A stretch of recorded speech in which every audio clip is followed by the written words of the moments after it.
Night 9 of the 12 Nights of Dark Christmas, and we're talking about mistletoe, its pagan origins, ritualistic uses, and its link to death and life.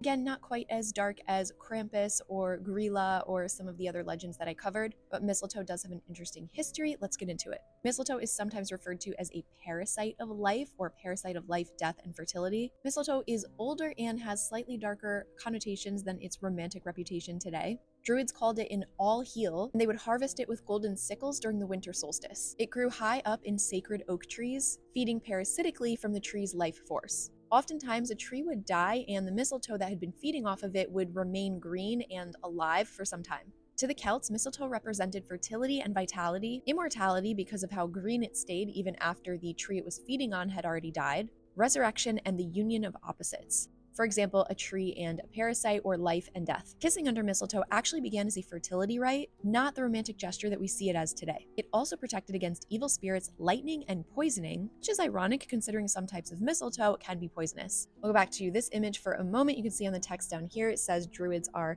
cutting the mistletoe off of a tree. This is typically what they would do. And then came along the Christians, and they were like, no mistletoe. Christian authorities repeatedly tried to ban the use of mistletoe, mostly due to its deep roots in pagan traditions, particularly Celtic Druid rituals, where it was seen as magical and associated with fertility, used in ceremonies. Therefore, it conflicted with Christian beliefs about paganism and witchcraft. I know, weird considering Christmas was literally fashioned after pagan traditions and rituals. Some Christians later on even tried to co-opt mistletoe, giving it some kind of Christian meaning so that they could use it still, but it mostly remained banned and Christians were encouraged to use holly instead of mistletoe. That is how holly became associated with Christmas. Today, mistletoe is mainly used as decoration or romantically for couples to kiss beneath if they're standing under mistletoe. European mistletoe, however, is actually used in some cancer treatments and for other medicinal purposes. It's actually a regulated prescription drug in some countries, though not in the US. Mistletoe berries can also be toxic if consumed, so it's best not to eat them unless you really know what you're doing. That is a quick history of mistletoe and its original uses. Stay tuned for the remainder of the 12 Nights of Dark Christmas, and do check out my previous ones if you missed them. See you guys in the next video.